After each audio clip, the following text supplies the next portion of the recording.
Everybody, how we doing today? Good, how are you? Outstanding, outstanding.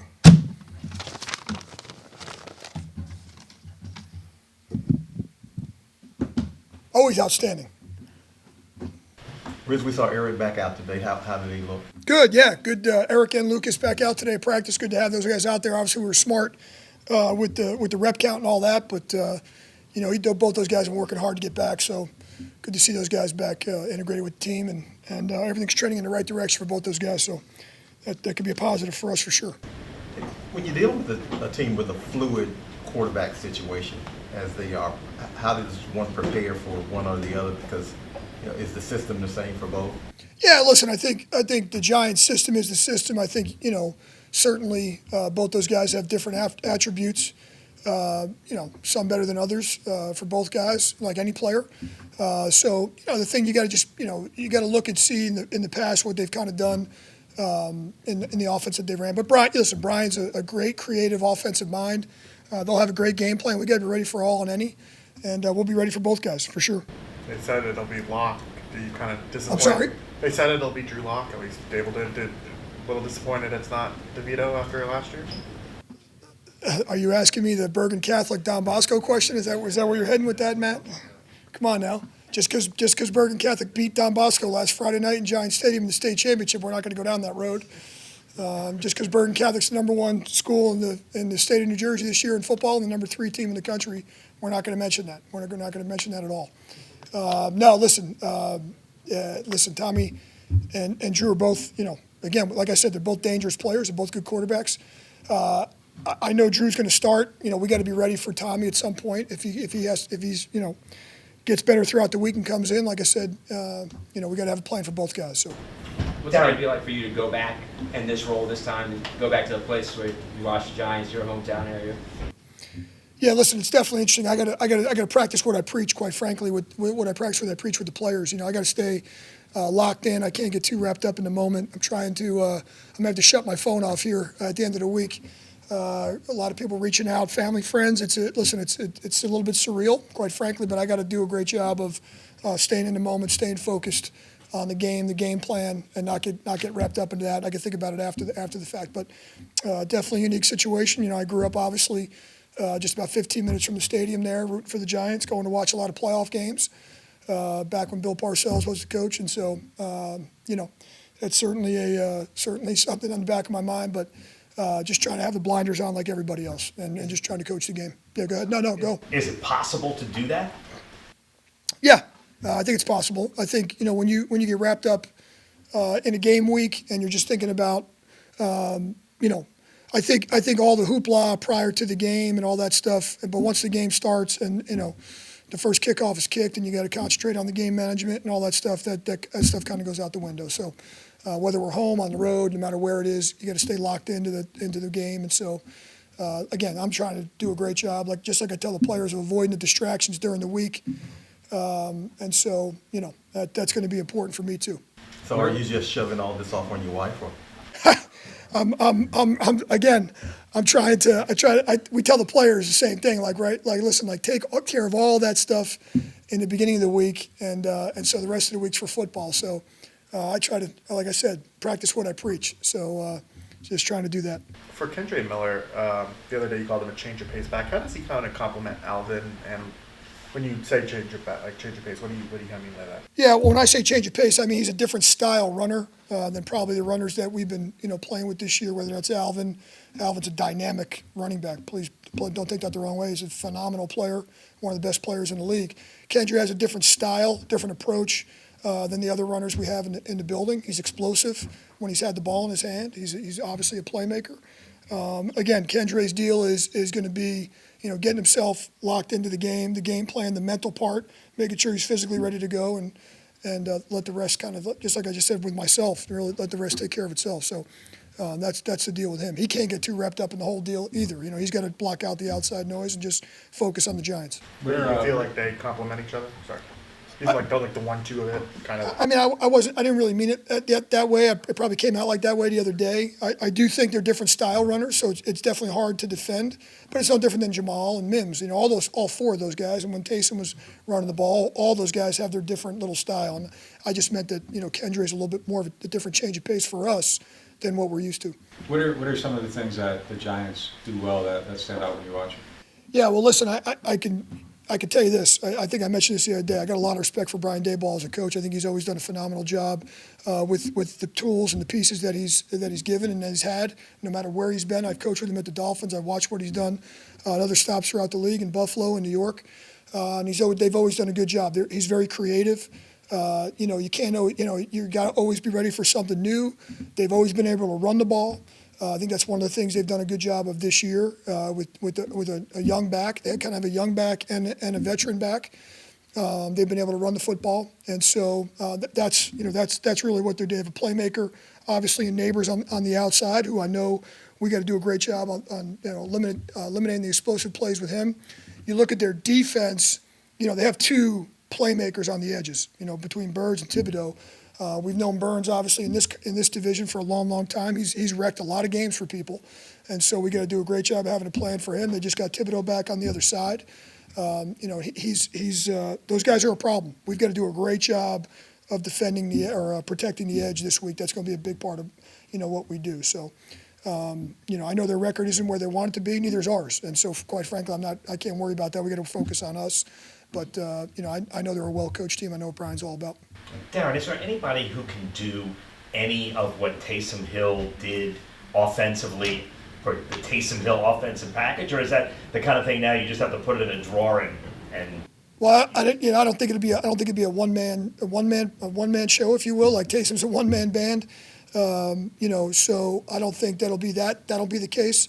I think we'll do a lot of the same things with other people, and that's going to be a little bit more of a committee approach with that. You know, I've said this a bunch of times. You know, it's hard to just, Taysom is Taysom. It's really no comparison. And so, but all the plays and all the different packages and the things we run are just going to have to be distributed differently. And then it's going to have to be, no different than just spreading the ball around a little bit.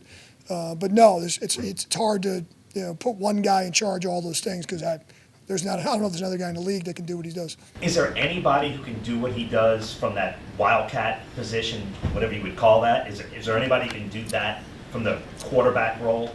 Yeah, there's a few guys. That's all I'm going to say. There's a few guys that can do that. I don't want to give too much away game plan wise, but yeah, we're going to have that stuff still in the game plan. Now who can do it and all that stuff. There's a couple different guys in the building, and we'll take a look at how it looks this week. But we've done it before with some other guys. What is Caesar dealing with? I'm sorry. What is Caesar dealing with? Ruiz? Caesar? Yeah, he's on the list here. He's in the concussion protocol. He came out of the game not feeling great, and so he's out. He's in the concussion protocol, but he's already completed the first couple steps. Hopefully, along with no setbacks, he should be okay. We're just trying to take it smart, go through the concussion protocol, and be smart with him. Any update on Chris? Chris Olave? Yeah, I know he's got. I think one of the specialists he was going to see, I think might have got pushed back. God bless you. Got pushed back to next week, and so no really update. He's out here with us right now. He's in great spirits. It's great to have him around. He's kind of helping a lot with some of those younger receivers right now, which is great to see. He's in a much better place. But I know one of the meetings he had or one of the appointments he had got pushed back a little bit. So we're just going to wait for that to happen, and then we'll have an update after that. It's the first time in a while you've had to deal with cold weather games you get to in the next 3 weeks. Is there anything you can do other than kind of just be ready? Yeah, listen, we're going to leave on Friday. We're going to go up there. Other than getting up there, maybe just getting adjusted to the weather a little bit, earlier. Other than that, there's not a ton you can do. I mean, I was kind of hoping the weather dipped here a little bit this week and got a little colder. I was nice and cold this morning when I woke up, and then all of a sudden it warmed up throughout the day. Left my house early this morning. I was like, all right, 40s, and then all of a sudden it's in the 60s. But so no, there's not a whole lot you can do. We're going to go up Friday evening. We're going to walk through up there in New Jersey on Saturday, and hopefully we can but just kind of get out in the weather and just kind of get used to it a little bit. Other than that, there's really not a whole lot you can do. You can get him to practice in here. One more time. You can get him to practice in this room. In this room? Well, did you think the building was cold by accident this week? So yeah, we're actually, it's not cold enough, to be honest with you. These lights are low. These lights are low. Come on, we gotta crank up the thermostats. Yeah. No, my office was nice and chilly this morning too. So no, yeah, you gotta be able to work in it, right? We're gonna be out there in it. So yeah, no, but other than just kind of trying to get up there and get adjusted, there's really not much. You get out there early the day of the game and get going. So. Without Dexter Lawrence in the lineup for the Giants, how much pressure does that take off of what you have to do with the offensive line and protection, and how much more focus then can you put on the ends? Yeah, well, I'll start with this. Dexter Lawrence is a phenomenal player, and it's a shame what happened to him injury-wise. I got a lot of respect for Dexter as a player. They still have a very big front, without Dexter. They're big inside. Obviously they have Nunez Roches, who's been, we've known him from his days in Tampa. And they still have a good-sized front. So we've got to be able to handle the interior part of their line, because we also know, as I mentioned earlier, they have a good edge. And so I think that's one of the strengths of their team is their defensive front. That's going to be, I think, one of the big matchups, the key matchups for this game. Listen, they lost a guy like Dexter, but they still do have a number of guys there. And so, we got to be able to handle all those guys. But, I know that's certainly a loss for them. Bruce, how would you evaluate Bryan Bresee, what he's done well, and maybe like where there's still room for growth for him going forward? Yeah, listen, I think last game was probably, a really good snapshot of what Bryan can do in terms of the pass rush, right? He's hitting Stafford as he throws it. He gets a big sack later in the game. I know he's up there in terms of sacks, league leaders for interior linemen. I think what Bryan and BY have done, over the course of this last month or so is really tried to hone in on his run stops, his run game, his first and second down stuff. Listen, Bryan's a really, really good interior pass rusher. I don't think anybody's ever going to deny that part of it.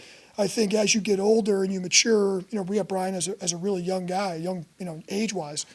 And so the talent is there.